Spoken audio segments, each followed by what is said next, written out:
From KCBS Radio, I'm Matt Pitman, and this is Bay Current for Friday, March 25th.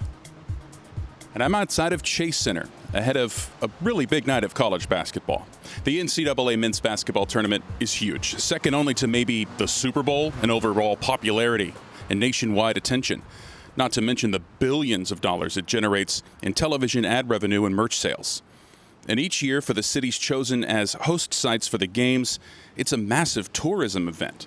And this year, the Bay Area gets a slice of that pie. Good afternoon, and welcome to the 2022 NCAA Division I Men's Basketball Championship Regional Semifinal.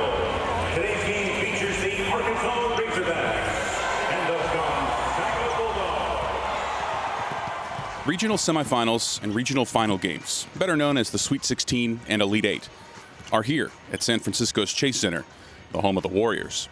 As a journalist or as a public address announcer, I've covered or worked in more than a dozen NCAA tournaments in my career. And my favorite thing about them, each time, is seeing and talking to the fans at the games. They come from all over the country to cheer on their teams, be it their alma mater, or because it's just the team they grew up rooting for since they were in diapers, because it was their mom and dad's team and their grandparents before that.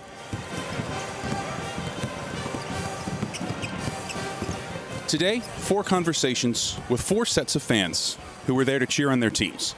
The University of Arkansas Razorbacks, who played the number 1 overall seed Gonzaga Bulldogs out of Spokane, Washington.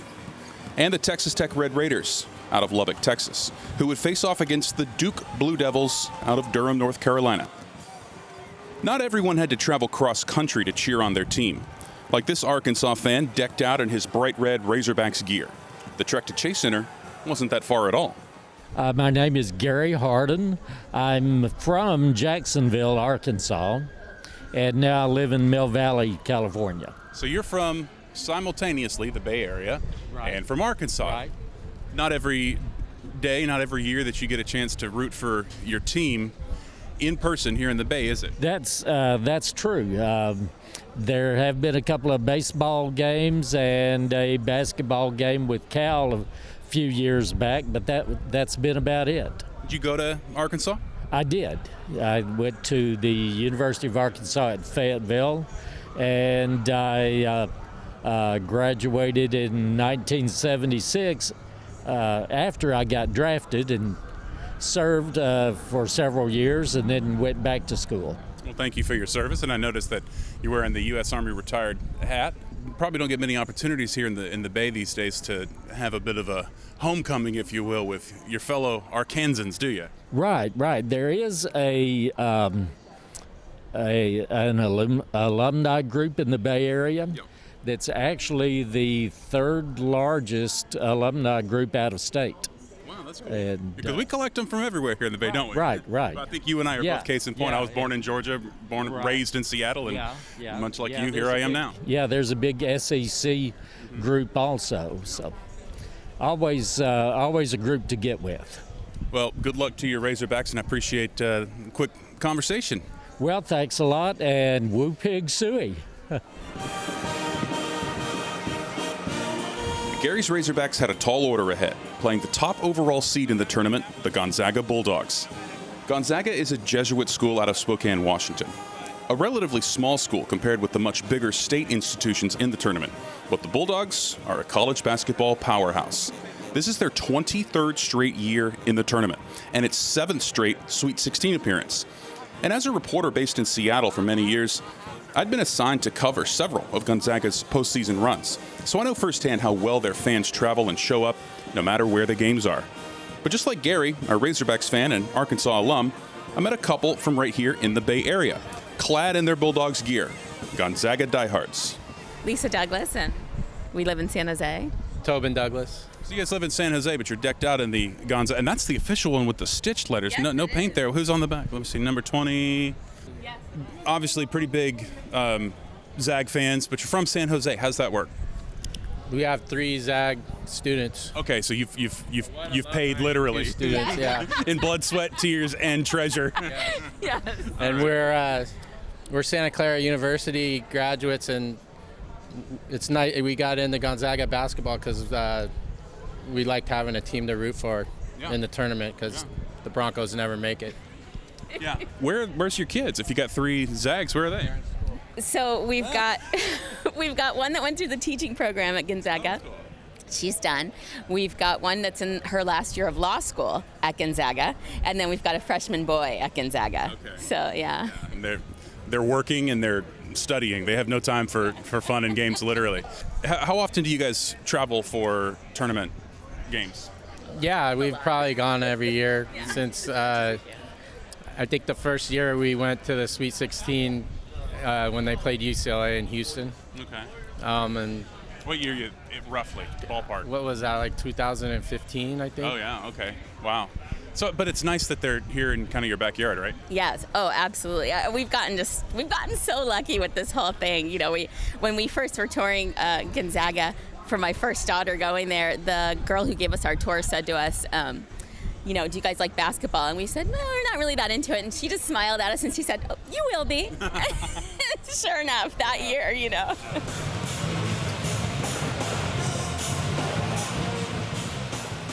Unfortunately for Lisa and Tobin, this was the end. Gonzaga lost. Arkansas delivered one of the biggest upsets in this year's tournament, beating the number 1 overall seed. So Arkansas advances, facing the winner of Thursday night's finale between Texas Tech and mighty Duke.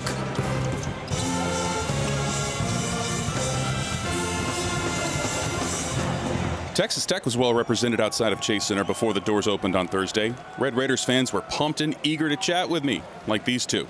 Thad and his wife, Glenda Sue, in line to grab lunch before heading inside. Yes, sir. Yes, sir. Well, you came into town just for the game today. That's right, from Lubbock, yeah. Staying through the weekend. Well, that's not bad. Welcome to our fair city. Trees. They say everything's big in Texas, but I hear you guys have some trees that are even bigger. We do. We got some real big trees. Just got to go right across, right over the Golden Gate Bridge. Yeah. Just go right across there and head into Sausalito, and the Redwood Forest is there. You can't miss it. We'll do it. But before that, you guys got a basketball game to win, and you go up against Duke and Coach K. What a legacy. 99, not only Coach K and Duke, and is what will be his swan song. You heard it. He said it right there. That's right. What will be his swan song. Okay. That's right. And then tomorrow, the outlook doesn't look any better for Gonzaga or Arkansas. We have a team of large guys, 4 senior starters. Yeah. We're going all the way to New Orleans, man. All the way to New Orleans. You heard it here. You heard it here first. So you guys are from Lubbock. What's it like to see a bunch of other Red Raiders all the way out here in San Francisco? Well, I'll tell you, it's been great. It's been great. We've traveled real well. We've seen a lot of our fellow Red Raiders out here. It's made me appreciate my yard a lot more. Right? Yeah. I have a new appreciation for my front and backyard. We don't really have yards, and even if we did, we couldn't water them because we're running out of freaking water here. Right. And yeah. You guys are in line to go eat at Gott's. I'll turn you loose. Welcome to San Francisco, guys. Thank you. It wouldn't be easy for the Texas Tech Red Raiders. Texas Tech would face Duke. And there's a mystique surrounding the Duke Blue Devils. That's because of their head coach, Mike Krzyzewski, or Coach K. He's in his 41st and final season as Duke's head coach, and he's won more games than any other coach in the history of college basketball. He's also won 5 championships. I saw a handsome family hanging out, the Gardners, all wearing their Duke blue. The one who caught my eye was the littlest among them, 10-month-old Leo, with mom Michaela, dad Paul, and big brother Quinn. They traveled to SF for the games, but not from Durham, North Carolina, where Duke is located. Duke alum and Duke basketball fans in general are everywhere. Can't miss them. Decked out in blue from ages, how old are you, sir? 47. To, how old is this one? 10 months. 47 to 10 months. And how old are you? 19. Okay, and I know better than to ask a lady her age. I don't want to get in trouble. Y'all are guests in this city, and I don't want to give us a bad reputation. All right, so he's 10 months. This is his first Sweet 16? Yeah, first basketball game even. Look, his eyes are as blue as his Duke sweatshirt.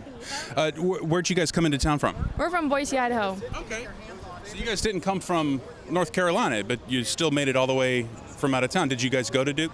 No, we actually just have had family be Duke fans since the 80s. So I've grown up a Duke fan. I played basketball all my life, so yeah. So, I know you don't want it to be the case, but if today or Saturday it is Coach K's swan song, you guys will be here for that. How important, special significant was that in deciding to come watch these games? It was the deciding factor in us coming. Absolutely. And again, not saying it's going to happen.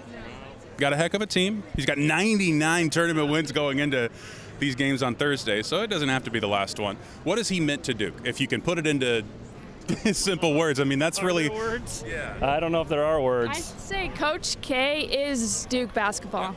Yeah, It that's might be college basketball. yeah. Basketball. And to some degree, with his involvement with USA basketball, he's just basketball. Yeah. Worldwide. So have you ever been to San Francisco before? I drove through. That's about it. Now you got to stop and actually stay. Do you guys have any plans aside from the games this weekend? Anything you're going to be up to?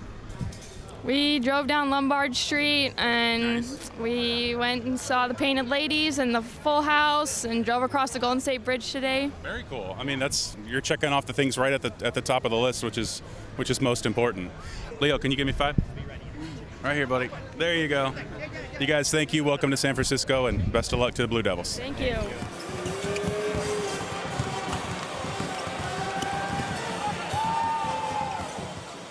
The Gardeners were happy. Duke showed its perennial dominance with a strong finish and beat Texas Tech. So it'll be Arkansas and Duke in Saturday night's Elite Eight regional final game here at Chase Center.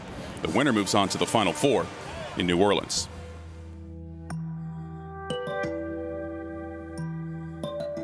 Thank you for listening to Bay Current. New episodes are out every day, and we'd love to be part of your daily routine. Please subscribe to the Bay Current podcast on the Odyssey app, Apple Podcasts, or Google Podcasts, or just about anywhere you listen. That's it for today's Bay Current. I'm Matt Pitman. We'll chat with you again on Monday.